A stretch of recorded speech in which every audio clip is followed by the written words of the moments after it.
Hello friends, எல்லாருக்கும் வணக்கம். இந்த வீடியோவில் டிஎன்பிஎஸ்சி குரூப் 4க்கான செகண்ட் லிஸ்ட்டை பற்றி தான் பார்க்க போகிறோம். ஸோ செகண்ட் லிஸ்ட் பார்த்திங்க அப்படின்னா எப்போ வெளியாக போகுது, எவ்வளோ பேரை பார்த்திங்க அப்படின்னா செகண்ட் லிஸ்ட் சிவிக்கு அவங்க செலக்ட் பண்ண போகிறாங்க, யாரெல்லாம் செலக்ட் பண்ண போகிறாங்க, எவ்வளோ மார்க் இருந்தது அப்படின்னா நீங்கள் செகண்ட் லிஸ்ட்டில் செலக்ட் ஆகலாம். அதற்கான வாய்ப்புகள் அதிகமாக இருக்குது. முக்கியமாக பார்த்திங்க அப்படின்னா கவுன்சிலிங்ஸ் எப்போ நடக்கும், அதாவது ஃபர்ஸ்ட் செலெக்ஷன் லிஸ்ட்டுக்கும் செகண்ட் செலெக்ஷன் லிஸ்ட்டுக்கும் சேர்த்து கவுன்சிலிங் நடக்குமா, இல்லை தனித்தனியாக கவுன்சிலிங் நடக்குமா, கவுன்சிலிங் எந்த தேதியில் அறிவிச்சிருக்கிறாங்க, ஸோ யாருக்கெல்லாம் கிடைக்கும், எவ்வளோ மார்க் உடையவர்களுக்கெல்லாம் பார்த்திங்க அப்படின்னா வேலை, அதாவது நம்ம செலக்ட் பண்ண வேலை கிடைக்கிறதுக்கு சான்ஸ் இருக்குது அப்படின்ற ஆல் டீட்டெயில்ஸ் பார்த்திங்க அப்படின்னா நான் உங்களுக்கு இந்த வீடியோவில் சொல்கிறேன்.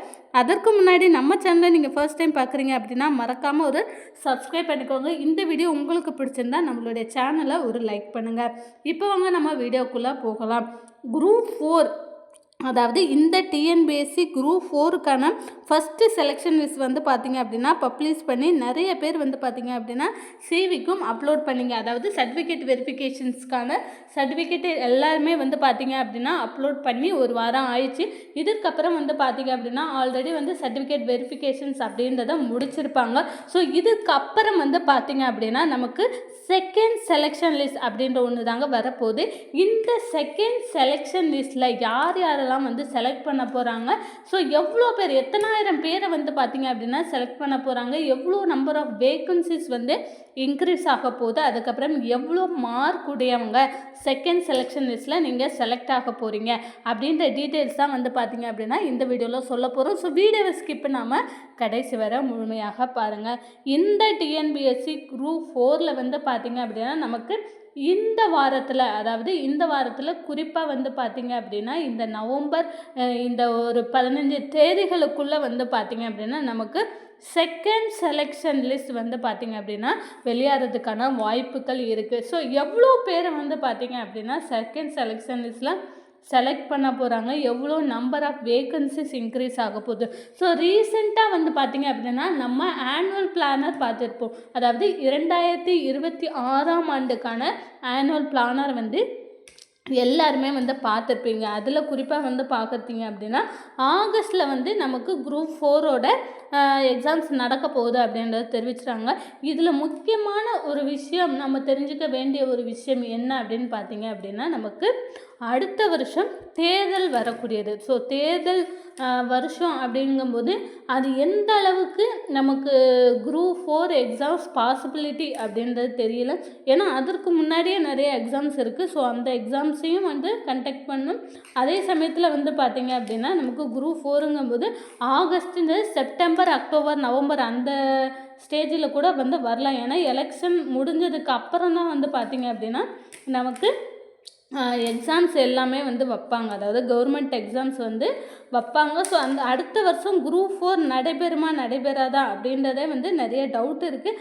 அப்படியே பார்த்திங்க அப்படின்னா உங்களுக்கு குரூப் 4 எக்ஸாம்ஸ் நடந்தாலுமே உங்களுக்கு ஆகஸ்ட்டில் நடக்கிறத தாண்டி பார்த்திங்க அப்படின்னா செப்டம்பர் இல்லை அக்டோபர் அந்த டைமில் தான் நடக்கும். ஸோ இந்த இடைப்பட்ட காலத்தில் பார்த்திங்க அப்படின்னா நிறைய காலி பணியிடங்கள் உங்களுக்கு கிடைக்கும். இதில் முக்கியமாக இப்போ அந்த ஆனுவல் பிளானரோடு சேர்த்து என்ன ஒரு விஷயம் சொல்லியிருக்காங்க அப்படின்னா முக்கியமாக இந்த 2025 ஜூலை 12ஆம் தேதி எக்ஸாம் எழுதினவங்களுக்கு முக்கியமாக வேக்கன்சிஸ் இன்க்ரீஸ் ஆகும் அப்படின்றத தெளிவாக சொல்லியிருக்காங்க. அதாவது நீங்கள் கவுன்சிலிங்ஸ் போகிற வரையிலும் உங்களுக்கு வேக்கன்சிஸ் இன்க்ரீஸ் ஆகும் அப்படின்றத சொல்லியிருக்காங்க. ஸோ கண்டிப்பாக இந்த வருஷம் எழுதினவங்க எல்லாருக்குமே பார்த்திங்க அப்படின்னா லக்கு தான் கிடைக்க போகுது. ஸோ கண்டிப்பாக பார்த்திங்க அப்படின்னா வேகன்சிஸ் இன்க்ரீஸ் ஆகும். ஸோ எவ்வளோ நம்பர் ஆஃப் வேகன்சிஸ் இன்க்ரீஸ் ஆகும் அப்படின்னா ஒரு அட்லீஸ்ட் பார்த்திங்க அப்படின்னா ஒரு 5000 வேகன்சிஸ்க்குள்ளேயாவது நமக்கு இன்க்ரீஸ் ஆகிறதுக்கான வாய்ப்பு இருக்குது. ஸோ அப்படி இன்க்ரீஸ் ஆகிற பட்சத்தில் பார்த்திங்க அப்படின்னா நிறைய பேருக்கு அவங்க எந்த வேலையை செலக்ட் பண்ணுறாங்களோ அந்த வேலை கிடைக்கிறதுக்காக சான்ஸ் இருக்குது. ஸோ இதை ஃபஸ்ட்டு செலெக்ஷன் லிஸ்ட்லேயே எல்லாம் முடிச்சிருவாங்களா அப்படின்னு கேட்டிங்கன்னா கண்டிப்பாக கிடையாது. செகண்ட் செலெக்ஷன் லிஸ்ட் கண்டிப்பாக ரிலீஸ் பண்ணுவாங்க. அதுவும் இந்த வாரம் இல்லை அடுத்த வாரத்துக்குள்ளே கண்டிப்பாக ரிலீஸ் பண்ணுறதுக்கான சான்ஸ் இருக்குது.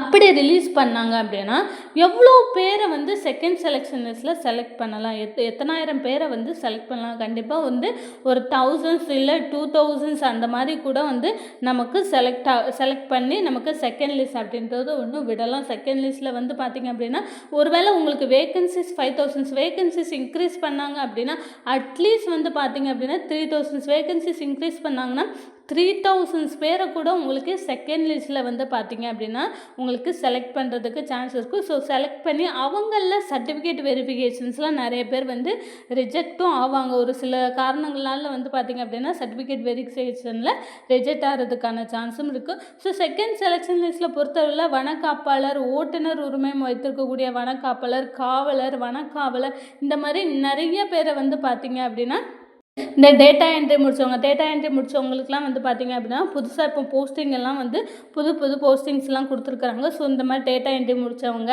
இவங்க எல்லாத்துக்குமே வந்து பார்த்திங்க அப்படின்னா செகண்ட் செலெக்ஷன் லிஸ்ட்டில் அவங்களோட பேர் வந்து வரும். ஸோ செகண்ட் செலெக்ஷன் லிஸ்ட் அப்படின்ற வரும்போது எவ்வளோ மார்க் வந்து இருக்கணுக்கா, எவ்வளோ மார்க் வந்து இருந்தது அப்படின்னா நம்ம வந்து செகண்ட் செலெக்ஷன் லிஸ்ட்டில் செலக்ட் ஆகலாம். குறிப்பாக வந்து பார்த்திங்கன்னா ஃபஸ்ட்டில் வந்து விஏஓ, ஜேஏ, டைபிஸ்ட்டு இவங்க எல்லாத்துக்கு தான். ஸோ இதுக்கப்புறம் செகண்ட் செலெக்ஷன் லிஸ்ட்லேயே வந்து பார்த்திங்க அப்படின்னா நிறைய பேரை செலக்ட் பண்ண சான்ஸ் இருக்குது. முக்கியமாக வந்து பார்த்திங்க அப்படின்னா இந்த டிரைவிங் லைசன்ஸு, ஹெவி லைசன்ஸ் வச்சுருக்கிறவங்க, இந்த வனக்காப்பாளர், வனக்காவலர் இவங்க எல்லாத்துக்குமே வந்து இருக்குது.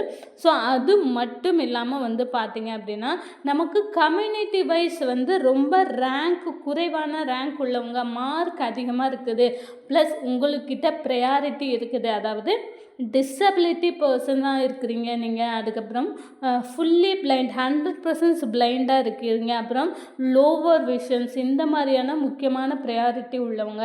ஸோ அதுக்கப்புறம் ஆதரவற்ற விதவை இந்த மாதிரியான நபர்களை கூட அவங்க தேர்ந்தெடுக்கிறதுக்கான சான்ஸ் இருக்குது. ஸோ அவங்களுக்கெல்லாம் மார்க் குறைவாக இருந்தால் கூட வேலை கிடைக்கிறதுக்கான சான்ஸ் இருக்குது. இந்த ஆதரவற்ற விதவை, பிளைண்டு, அப்புறம் டிசபிலிட்டி பர்சன்ஸ் இவங்க எல்லாத்துக்கும் வந்து பார்த்திங்க அப்படின்னா நிறைய சான்ஸ் இருக்குது. அது மட்டும் இல்லாமல் இந்த இராணுவத்தினர், முன்னாள் இராணுவத்தினர் அவங்களுக்குடைய கோட்டா செட்டு இந்த மாதிரி இருக்கிறவங்க வந்து பார்த்திங்க அப்படின்னா இந்த கருணை அடிப்படையில் வேலை வாங்குவாங்க. ஸோ அந்த மாதிரி இருக்கிறவங்களுக்குமே வந்து பார்த்திங்க அப்படின்னா உங்களோட மார்க்கை வச்சு அட்லீஸ்ட் நீங்கள் வந்து 170க்கு மேலே எடுத்துங்க, 180 இல்லை வந்து பார்த்திங்க அப்படின்னா 190 இந்த ஸ்டேஜில் 300க்கு நான் சொல்கிறேன்.